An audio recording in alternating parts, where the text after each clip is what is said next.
Welcome to the May 13th, 2025 meeting of the Johnson City Regional Planning Commission. If you're here to speak during the public hearing portion of the agenda, please wait until I've opened the public hearing. Once I've opened it, one person please at a time come to the podium where I can recognize you and please speak clearly into the microphone by giving us your name and address. Then each person's allowed to speak for 3 minutes, and we'd ask you also to only address your comments to the Planning Commission. I now call the meeting to order at 1 minute after 6. Commissioner Dutton, would you please lead us in an invocation and pledge of allegiance? Certainly. Please join me in prayer. Lord, we thank you for bringing us together this evening as we conduct the business of the Johnson City Regional Planning Commission. We ask for the presence of your guiding hand. Give us wisdom and understanding in our discussions. May our words be spoken with respect and our hearts be open to different perspectives. Lord, we pray that our deliberations lead us to the decisions that benefit our great city. Amen. Amen. Please rise for the pledge. I pledge Allegiance to the flag of the United States of America and to the republic for which it stands, one nation, under God, indivisible, with liberty and justice for all. Thank you very much. All right, we have our agenda before us. Does anyone have any changes, additions, or adjustments to the agenda as presented? I do not, Mr. Chairman. I move that we approve the agenda as presented. Second. All right, I have a motion and a second to approve the agenda as presented. All in favor say aye. Aye. Any opposed? Thank you. We also have our minutes from the April 8th, 2025 meeting of the Planning Commission. Does anyone have any corrections or additions? Mr. Chairman, I've reviewed the minutes from our previous meeting and find they reflect the decisions that were made. I move that we accept those minutes. All right, I have a motion. Do I have a second? Second. All right, I have a motion and a second to accept and approve the minutes as presented. All in favor say aye. Aye. Any opposed? Thank you. We have no one registered for public comment, so we'll move directly to the consent agenda. We have 2 items on the consent agenda. One is the Matterhorn subdivision final plat, and the other is Archer's Point Phase 1 sidewalk bond release. Does anyone have any question? I'll Yes. be abstaining from the item 1. Item 1 on the consent agenda? Correct. All right, thank you very much. Does anyone want to bring those forward for discussion? Mr. Chairman, I move that we approve the consent agenda as presented. Second. All right, I have a motion to accept and approve the consent agenda as presented and a second. Any other conversations? Could I have a roll call, please? Commissioner Aldridge, Yes. Commissioner Cooper, Yes. Commissioner Goodson, Yes. Mayor Hunter, Yes. Commissioner Kelly, Yes. Commissioner Oceanbine. No, sorry. Vice Chairman Dutton, Yes. Chairman Dagenhart. Yes. All right, thank you very much. So the consent agenda has been approved, so we'll move directly into new business. So the first item up for our agenda on new business is a Washington County rezoning request. Callie, I believe you're presenting. Good evening, Commissioners. This is a request from a Washington County resident to rezone a parcel 468, or the parcel located at 468 Summit Drive. The request is to rezone 1.3 acres from B3 General Business to A1 General Agriculture. And here's the parcel highlighted. The current zoning is, as I said before, B3. The adjacent zoning is also B3, A1, and some low-density residential. And the requested zoning is A1 General Agriculture. And here's the subject property. The current land use is single family, as well as the other surrounding lots. And our future land use map designates this area as agricultural and low-density residential. Staff recommends approval of this proposed rezoning based on the fact that it's more consistent with the current use. It's a less intensive zoning than what it's already zoned as, and it's consistent with the recommendations of our future land use map. And then here's your decision options. All right, thank you very much. Any questions for staff? Is the developer or property owner present?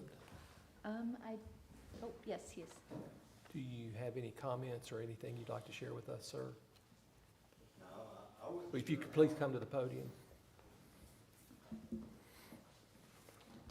Could we have your name and address, please, sir?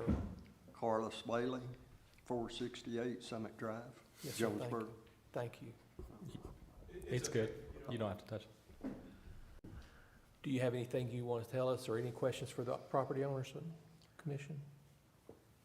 The only thing I was wondering about was, I was just wanting to put a double wide on the back side, and I didn't know what all I had to do that. So that's your motivation for requesting the change Yes. in zoning? I didn't know it had to be rezoned till Jonesboro said something about it. I figured it was all right like it was. I didn't know. So the rezoning brings that into compliance. Thank you, sir. Thank Any you. other questions for him? Thank you, sir. All right, I'm going to open the public hearing. Does anyone here to speak in favor or against the rezoning of this property? I have a question, sir. Yes, sir.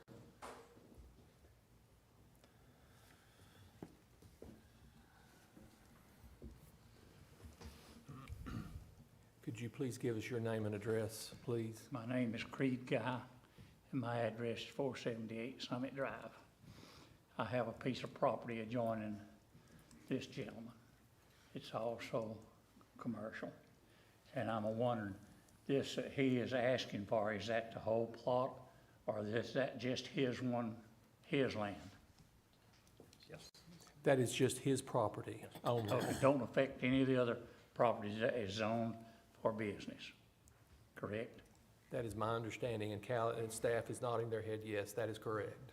That was my question, that answers it. Thank you, sir. Thank you. Anyone else here to speak to the question?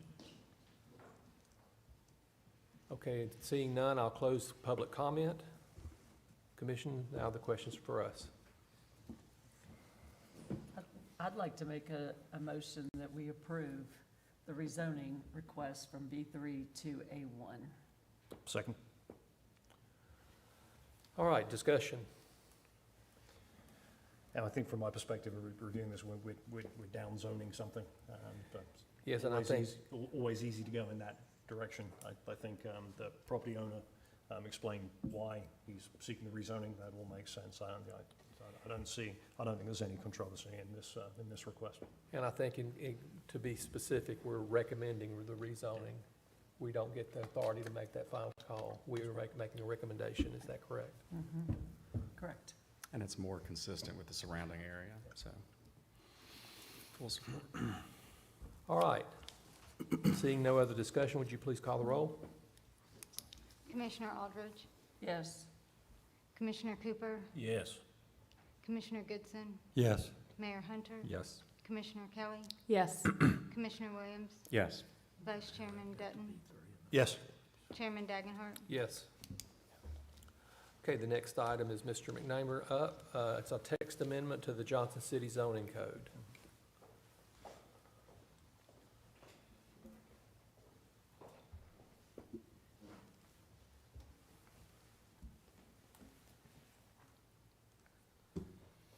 Good evening, Commissioners. Bryce McNamer, Planner with Development Services Department. This item for your consideration is a text amendment to the Johnson City zoning code regarding downtown districts and parking. Process for this is the first step in the hearing process. We will be giving a recommendation this evening. There will be a public hearing on this that will be forwarded to the City Commission for the required 3 readings. Within this text amendment, there's three main topics that's going to be addressed. The first of which is the most in-depth, dealing with the B3 supporting central business district. Within that, addressing two topics, residential uses as well as the use of existing buildings and what that impact looks like on parking. The second of which is a simple clarification of the parking requirements for B2. And the third of which is for all downtown districts, those being B2, B3, and West Walnut, regarding paving and striping for the parking. So first, as a brief overview, looking at the B3 zoning as well as the other downtown districts, our darker red here is our B2 Central Business District, pretty defined area. That's East Main, Fountain Square, our very downtown core. West Walnut Redevelopment Corridor also has its own zoning designation in this area. And we can see that B3 essentially surrounds the B2, henceforth the name or title of the zoning district supporting Central Business District. There are a couple anomalies here. We have the Burlington Mills property, as well as a few parcels around the Millennium Center, ranging from the Regions Bank and Cootie Brown's over by the campus, all the way down to about the Alumni Hall in that shopping center. These two were rezoned very long ago for the purpose of adaptation, with being the only zoning district that allows single-family and multifamily as well as commercial uses all within one. It is important to note the intention of the B3 before we get into this being to promote uses that are compatible with the downtown area, as well as promoting residential uses that can support those directly within walkable distance to the downtown. So a little bit more characterizing examples at some of the more expansive areas of B3 zoning, first of which West Market Street and West Main Street corridor, ranging from the intersection with John Exum and West Market all the way down to West Watauga is about where that cuts off. This is Carver Park here. Most of these properties are all zoned B3, as we can see by the red on the zoning map. You can see that the urban form is very compact. There's very small lots. There's very high percentages of lot coverage. You can see that present on a lot of these parcels. And looking at this in more of a residential context on East Fairview, East Myrtle, and Water Street, this is over by the Langston Center. We can see the same situation is present here with the very small lots, very high lot coverage, in a very dense form here, and we can see that depicted by the B3 here. So looking at the area regulations of B3, for all uses other than residential, the only setback that is required is when a parcel has frontage on an arterial or collector. In that case, it would be 15 feet. There is no side or rear setback. There is no maximum lot coverage, and there is no height restriction, as you can see by that urban form and what has developed in those areas. However, with residential uses, as it's listed in the permitted uses, single-family, two-family, and multifamily dwellings, provided the development meets the requirements of RO1, which is a different district and would include meeting those area regulations. Taking a look at those regulations, you have a 10-foot increase on the front setback, and you do have side and rear setbacks, that being 8 feet and 30 feet. There is a maximum lot coverage, still no height restriction, and there is a density cap at 35 dwelling units per acre. And this makes it very difficult to meet these requirements when all other permitted uses do not have these requirements. However, in looking to develop residential, as is noted in the intent of the B3, especially the rear setback being 30 feet on very small lots, it makes it very difficult to meet those requirements. So to combat that issue, staff is proposing that we remove the verbiage of meeting the RO1 requirements, and therefore making residential uses meet the area regulations of every other permitted use within the B3.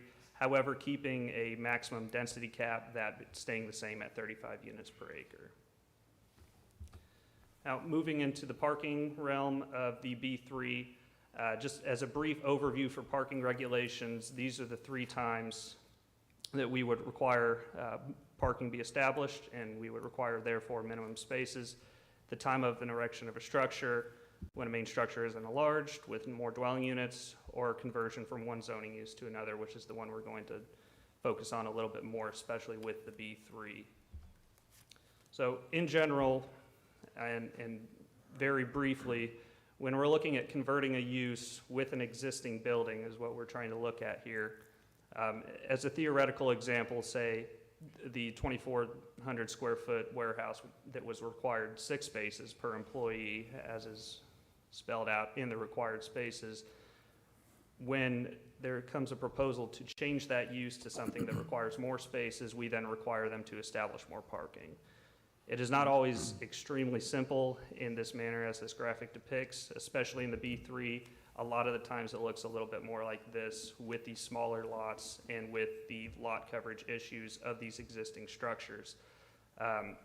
What we see a lot is sometimes there is existing parking, however, it's not able to meet what is required of the proposed use. There is a lot of the times where essentially the building and lot lines exactly line up, something we see a little bit more similar in the B2, where the lot is completely filled up by the structure itself.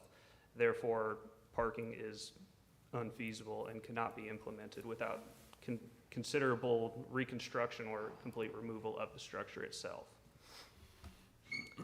So once again, to combat this issue, staff is proposing to implement new provisions within 11.2 of the parking section, looking specifically at existing buildings on the effective date of final action of this ordinance, all within the B3 district only, not being required to meet the provisions of minimum parking spaces required in the following 3 circumstances.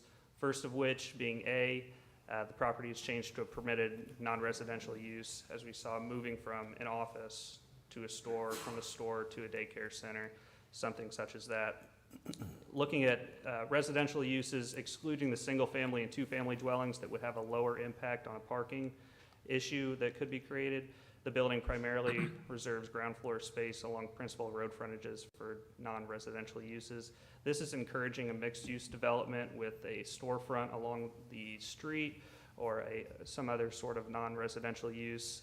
This wording is directly derived from the B2, so we are encouraging them to conform more, as was stated in the intent of the B3 district, is to be compatible with the B2. And lastly is ensuring that the expansion of the building is limited. We chose 25% as that's something we see consistent and was also used in the West Walnut area.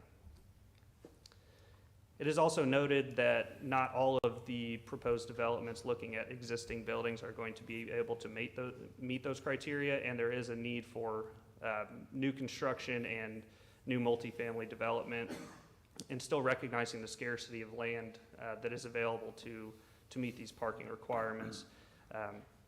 Looking at that a little bit more in depth, staff is proposing that we relax the parking minimum space requirement specifically for multifamily dwellings within the B3 district, and calling that out as 1 space per dwelling unit. That would drop it down either from 2, 1.5, or 1 1/4. So not too much, but it makes it a little bit easier. Now looking at the B2 parking amendments, this is a simple relocation of this clause here in red. Provisions of this section shall not apply to the B2 Central Business District. This is in the purpose section of the parking regulations, and as this currently reads, not applying to the B2 in this location of the code would mean that nothing in Article 11 at all would apply to code. And there's a lot more within the parking chapter than just minimum spaces. What we are proposing is to relocate this to the required parking spaces, which would be 11.3. Therefore, we can take all of the other requirements and still apply them if parking was proposed, and we'll see that here in a few slides.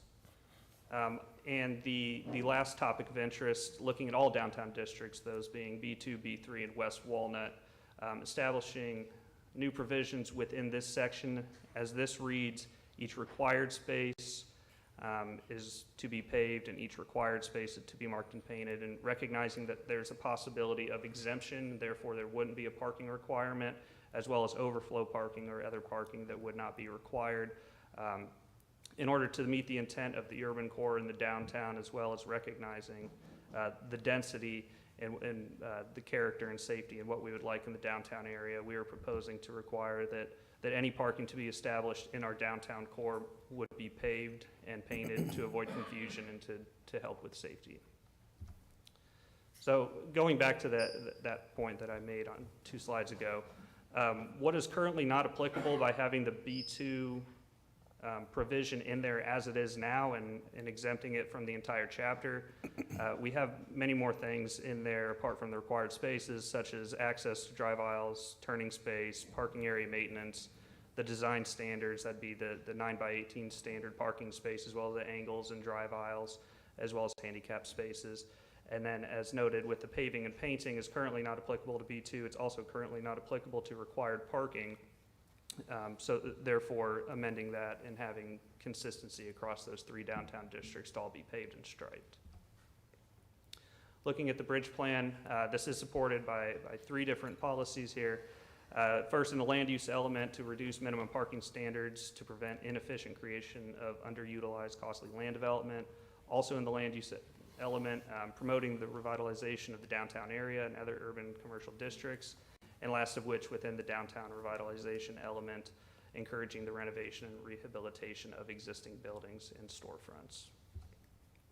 So as a quick evaluation, we'll go over this. Staff is proposing to remove the additional area regulations to help out possible residential development within the B3. We are allowing exemption from the space requirement in specific circumstances for existing buildings in the B3.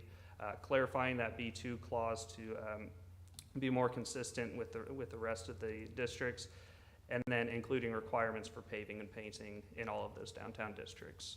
Staff recommends approval. Thank you, Mr. McNamara. Questions for staff? So do we expect some parking problems as a result of this change? I mean, we've already got parking problems, so is this going to maybe add to the challenge of providing enough parking? It will likely be minimal. A lot of the buildings that are in the B3 are very small and likely already have on-street parking or some sort of parking. We're just not going to require them a number in the case that they change their use. Does that answer your question? Like on Walnut Street, I think a lot of those buildings are going to get repurposed. First floor will be retail, doctor's office, whatever, but then the second floor will be loft apartments, condos, and whatever. Correct. We're not proposing any amendments to the West Walnut District, only in the B3. None at all? None at all. Okay. Just the paving and painting of any spaces. But we don't expect similar challenges in other B3 parts of the community? We do not, and we are looking forward to doing additional amendments to address those types of things, and we do have the parking study in the works at this time. Well, I think just a comment, Mr. Chairman, from my part, reviewing the proposed revisions, I think is a necessary.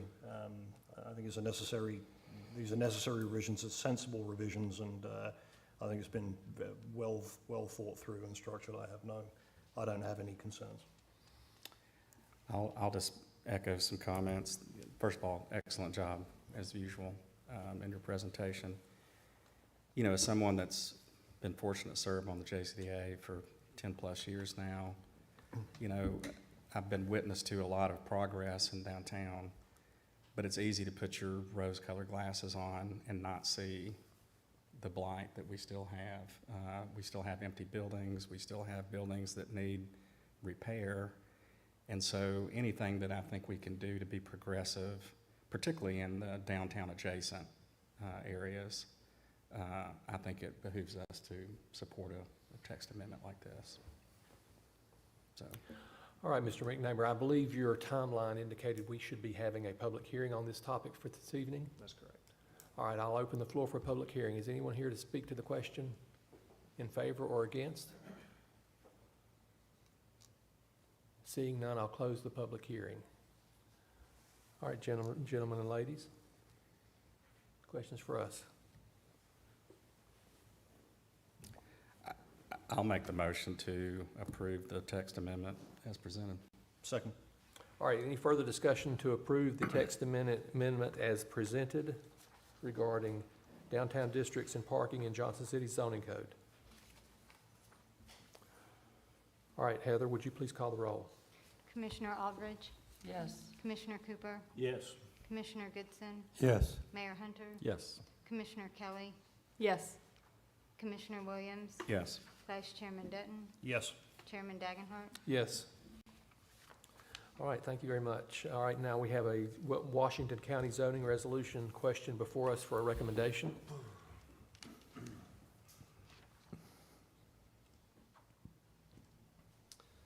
Yes, this item is a text amendment to the Washington County zoning resolution regarding churches and cemeteries. The process looks a little bit different about this. This did go to the Washington County Planning Commission on May 6th with a positive recommendation. It comes to us this evening, once again for a recommendation, then we'll go to the Jonesboro Planning Commission for a recommendation. Ultimately, final action will come from the Washington County Commission itself. The proposal is quite simple. It is amending Section 611 of the zoning resolution for the permitted uses of B1 Neighborhood Business District, adding churches and cemeteries as a permitted use. And as a very brief evaluation, the B1 is the least intensive commercial district in Washington County. It does stair step up, as does our zoning code, so B1 is allowed in B2, is allowed in B3, is allowed in B4. There are other non-retail uses that are currently permitted in the B1 neighborhood business districts. For example, funeral homes and daycare centers. This would simply expand where churches and cemeteries are allowed from the current residential and agricultural districts. Staff recommends approval. Any questions for staff?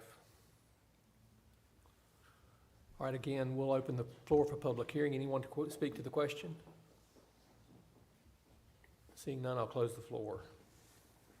Any discussion? I think I hear a motion brewing. Mr. Chairman, I move that we recommend approval of the text amendment as presented. Second. All right, I have a motion and a second to approve the text amendment allowing churches and cemeteries in the B1 zone in Washington County. And a second. Any further discussion? Heather, would you please call the roll? Commissioner Aldridge, Yes. Commissioner Cooper, Yes. Commissioner Goodson, Yes. Mayor Hunter, Yes. Commissioner Kelly, Yes. Commissioner Williams, Yes. Vice Chairman Dutton, Yes. Chairman Dagenhart. Yes. Thank you, Mr. McNamara. Very good work. All right, Ms. Pudney, I think you've got the next item. It's a subdivision final plat on 1305 College Heights Road.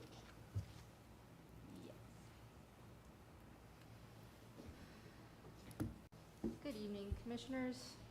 As previously stated, this is a final plat approval for the Beckner subdivision on 1305 College Heights Road.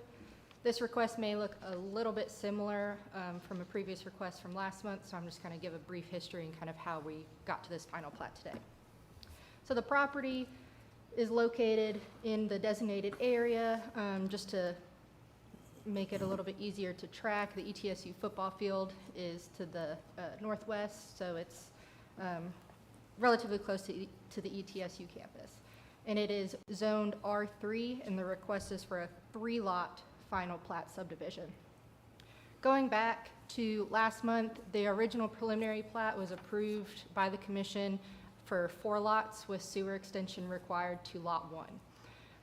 After preliminary plat approval, the applicant has decided to not do the sewer extension, so they combined lot 1 and 2 to 1 lot.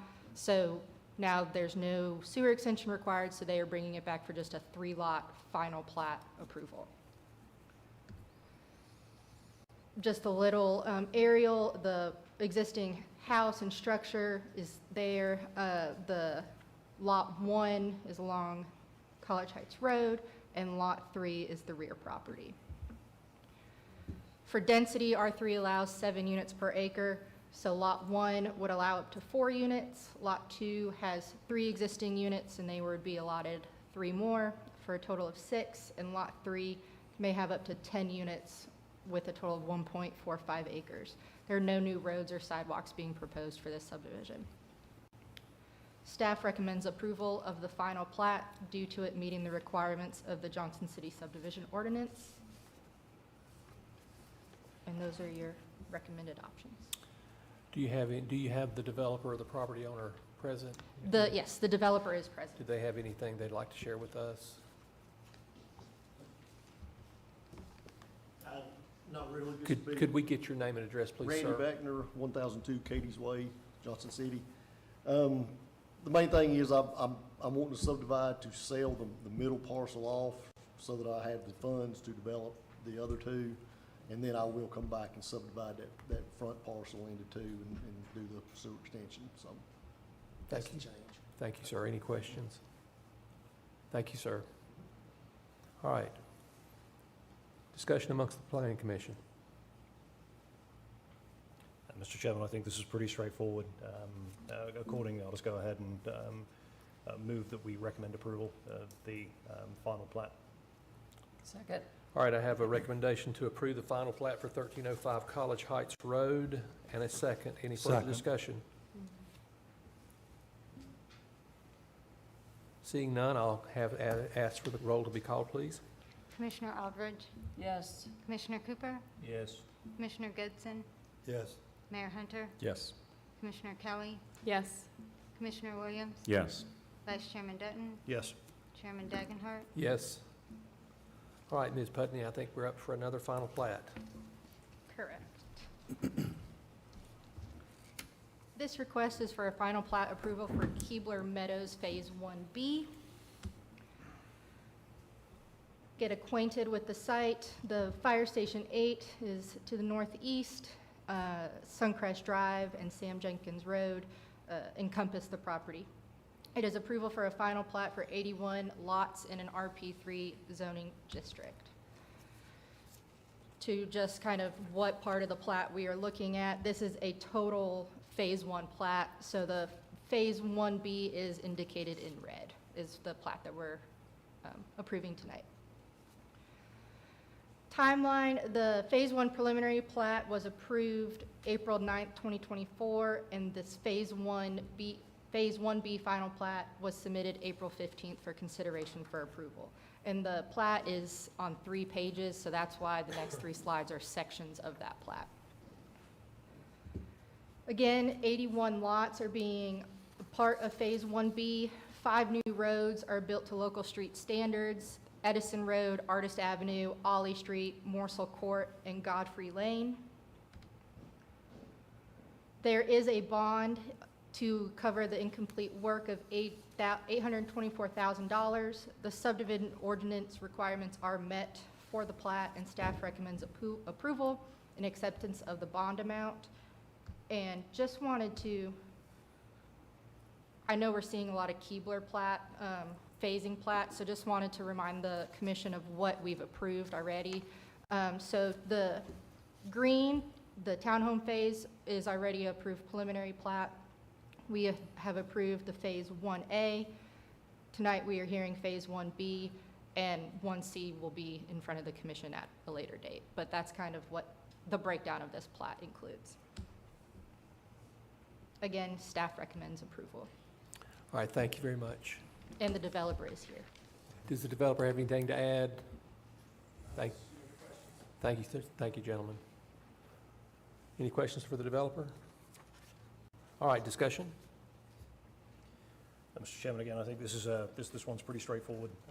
It's consistent with the preliminary plat. But accordingly, I'd like to make a motion that we recommend approval of the final plat and accept the bond of $862,500 to cover the cost of incomplete work. All right, I have a motion. Do I have a second? Second. All right, I have a motion and a second to recommend approval of the final plat for Keebler Meadows Phase 1B, and also includes a bond of $862,500. The bond amount, since the preliminary, the staff report has been submitted, has been updated, so currently it's $824,000. So, Mr. Chairman, I will amend my motion accordingly. all right, to $824,000. Who seconded? I did. Are you agreeable to that amendment? Mm-hmm. Thank you very much. All right, any further discussion? Heather, would you please call the roll? Commissioner Aldridge, Yes. Commissioner Cooper, Yes. Commissioner Goodson, Yes. Mayor Hunter, Yes. Commissioner Kelly, Yes. Commissioner Williams, Yes. Vice Chairman Dutton, Yes. Chairman Dagenhart. Yes. All right, our next item is a Retreat Phase 4 Concept Plan Amendment, an adjustment to 2020 Indian Ridge Road.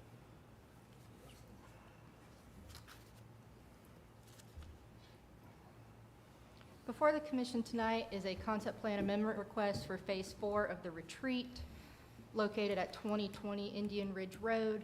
You can see the existing development of the retreat here off of Indian Ridge. Food City across the railroad tracks is located there, and the Asbury Family Resource Center is adjacent to the property. Phase 1 through 3 of the development is already completed, so this is just an amendment to the Phase 4. The petitioner is requesting to amend the approved concept plan to increase from 20 two-bedroom units to 40 one-bedroom units. There are no new structures being proposed, so this is an interior change. Background, January 5th, 2022, the property was rezoned from RP3 to R4 with the approved concept plan of 20 residential units. There were 4 units in 5 buildings for a total of 20, and R4 allows for 14 units per acre, and for the entire site of 10.48 acres, they're allotted 148 units. Currently, without the amendment, they're at 108, so with the 40 tonight, they would be maxed out at the 148 units. Again, previously stated, the applicant wants to increase the interior unit count from 20 to 40 units.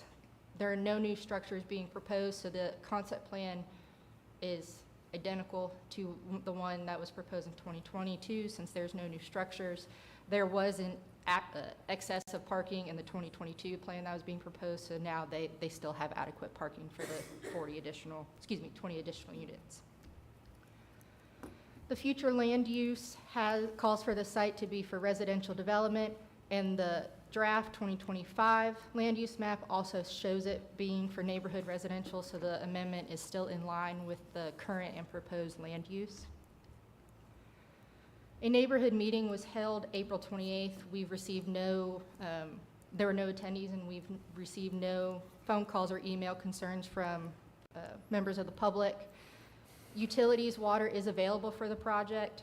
Sewer is currently being studied with question of being provided for the services. We have water and sewer here to answer and go into detail with any of those questions. And with zoning, the concept plan amendment meets the requirements for the R4 zoning district, which includes the increase of 20 to 40 units. And there will be a public hearing on this one tonight.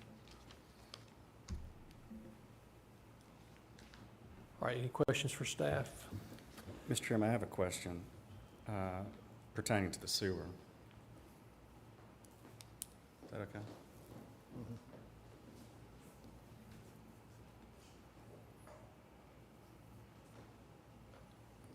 Good evening, Mayor, Commissioners. John Lane, Assistant Director for the Water Sewer Department. So what question can I Hey, help you John. with? So I read, so they're changing from 4 two-bedroom units per building to 8 one-bedroom units per building, correct? So the concept plan is still under review by our department right now. As Riley mentioned, this was originally approved for concept plan 3 years ago, January of 2022. So am I hitting a button? Yeah. Oh, okay. I just saw slides moving. January of 2022. So in that 3-year time frame, obviously we're reviewing the sewer capacity. So this existing facility, which is the retreat, when this phase 4 comes online, it will actually go through 2 different sewer lift stations.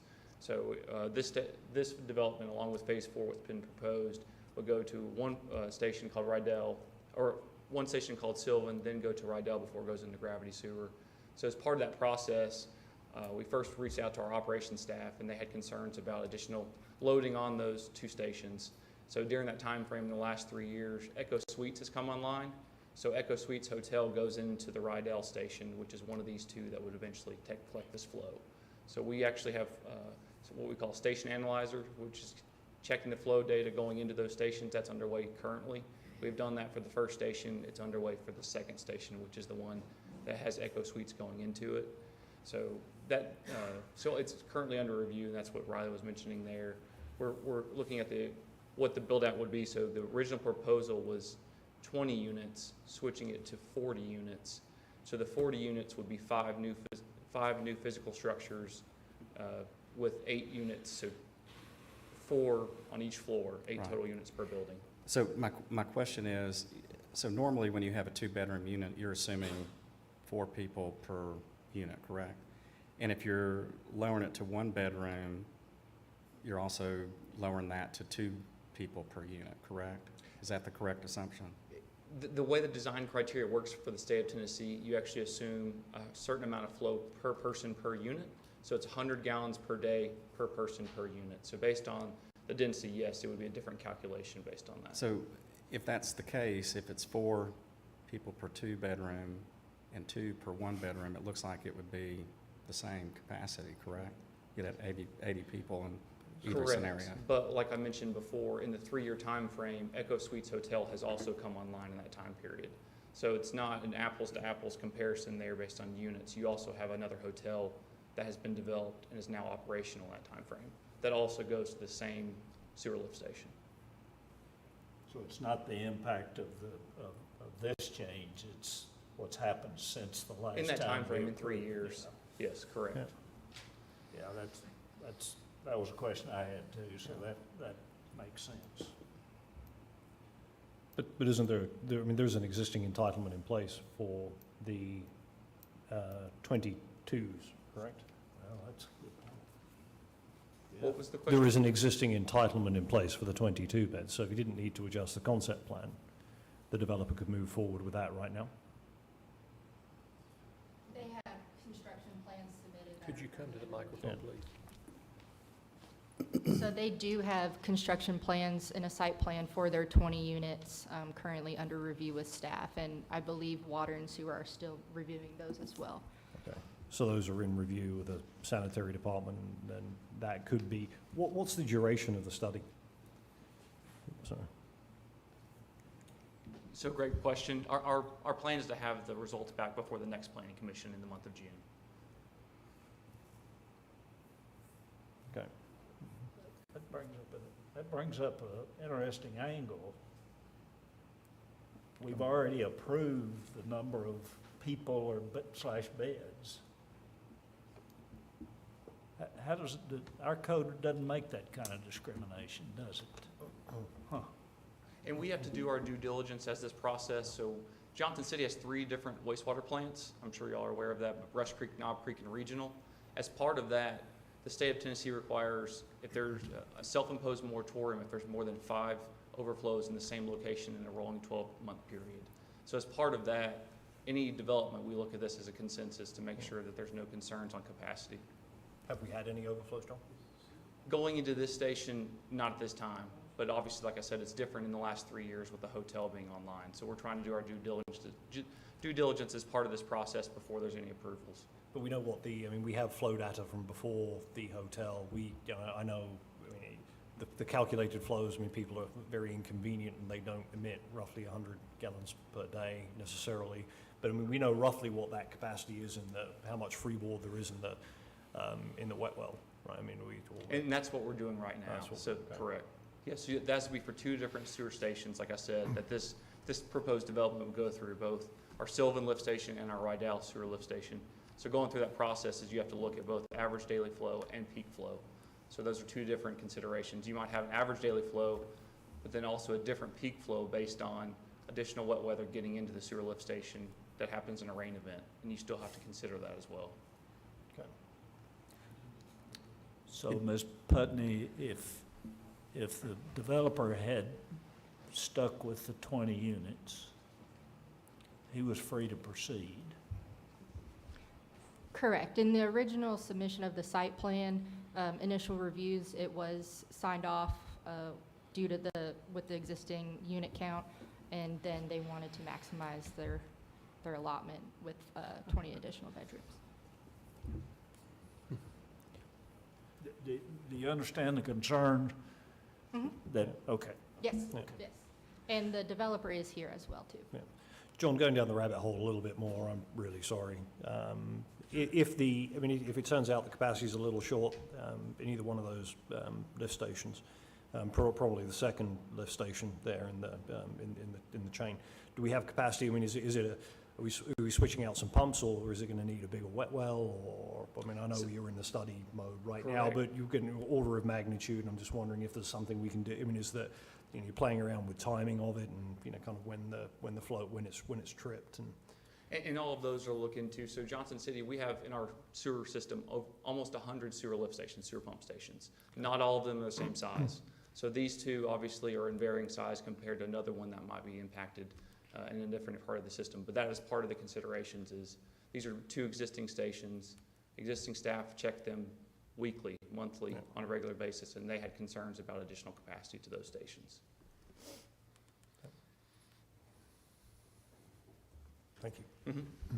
All right, any other questions? Yeah, Riley, so what happens if we approve this evening?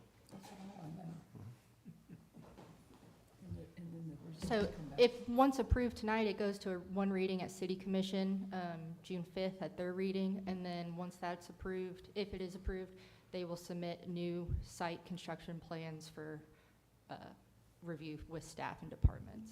And sanitary approval, I take it, would be then contingent upon they wouldn't get sanitary approval, and therefore they would not get approval to build unless there was adequate capacity in the existing system at that point. Is that correct? I don't want to speak on the water sewer review and theirs, so I may refer that back to sewer and Kevin, maybe.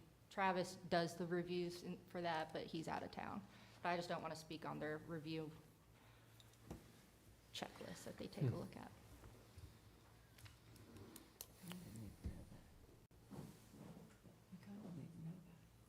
All right. Yeah, the question was, what happens if we approve this thing tonight? And is there going to be a, because I think there's, we're hearing that there's a concern with the capacity of the sewer system. The last thing we want to do, I think, as a body is probably, approve something that, then we're causing potentially causing a spill or something like that. We certainly wouldn't want to do that. So the question is there if we approve this thing tonight, so the developer doesn't have to come back here again, is there a check that this study has to be completed favorably before a permit, any construction permit would be issued? Correct. So obviously this is in the city limits. So as part of that process, we are if you move for approval, we would have to provide service, but it's just the timeline. So the timeline based on how those results come back on our study would then determine that. Okay, but we would not provide service without there being capacity in them. Okay. Correct. And as I understand it, this has one reading at City Commission, and that would be at the next City Commission meeting? Would that be? It would be June 5th, so not the next one. So it would be about a month, 3 to 4 weeks. Mm-hmm. Do you think your study would be completed by then? That's the plan, yes. Okay, thank you. Thank you, sir. You're welcome. All right, I think I need to open the floor for public comment. Be opened at this time. Anyone here to speak to the question in favor or against? Seeing none, I'll close the floor. Those guys were talking back there. You might want to ask them if they wanted to talk. Riley, is the developer here? Yes. Thank you, sir. Could you give us your name and address, please? It's Matthew Bundy, 190 East Main Street, Abingdon, Virginia. I'm the engineer of record for the project. And yeah, I think I agree, was going to reiterate the same concerns that you expressed, that we're really keeping the same number of bedrooms. The current mix of units is almost all 2 bedrooms in that development, and so the developer wanted to provide a different product for people that maybe just want to live alone, and that way we could fit them, and then it's the same basic number of people, so it should, according to the TDEC regulations, should be the same flow. I guess that's kind of about it. Any questions for him? Yeah, I understand your reasoning. It seems perfectly logical to me, the change you've made. Yeah. And just that comment though, TDEC won't allow, you understand that there's yes. Subsequent, the study, and TDEC would not allow any additional connections that could cause a spill. Yeah, I'm like you. I wouldn't want that either. In fact, I was going to ask if it could be contingent upon that. So that's, so that we don't have to come back. I understand. Thank you, sir. Mhm. All right, ladies and gentlemen, the questions for us to discuss at this point. So if we approve it tonight, If we recommend approval. okay, if we recommend approval, then the developer's still stuck if the study comes back. Even though he's not having any more impact on the system that he did before. Is that the circumstance? Yes, until it's correct, until the improvement is in place by the city. Yeah, the answer is it doesn't matter. There still Really has to don't be matter. capacity in the system, and it's not just the city that has to review and approve it, it's TDEC as well. All right, I'm going to give this one, I'll take a swing at this. So with that, I think I would like to move that we that we recommend the concept plan amendment request as presented, contingent upon the completion of the lift station analysis that is underway, and the provision of and the determination of adequate capacity to service this development. I'll second that. Okay, I'm not going to try to repeat all that. It was very well stated. But the gist of it is we recommend approval of the concept plan amendment for 2020 Indian Ridge Road, taking it from 22 bedroom units to 41 bedroom units, and contingent upon the sewer lift station study demonstrating that capacity is adequate and a TDEC certificate is issued before construction. Very good, Mr. Chair. All right, any further discussion? Would you please call the roll? Commissioner Aldridge, Yes. Commissioner Cooper, Yes. Commissioner Goodson, Yes. Mayor Hunter, Yes. Commissioner Kelly, Yes. Commissioner Williams, Yes. Vice Chairman Dutton, Yes. Chairman Dagenhart. Yes. All right, seeing no other business before the Planning Commission, I'll adjourn the meeting.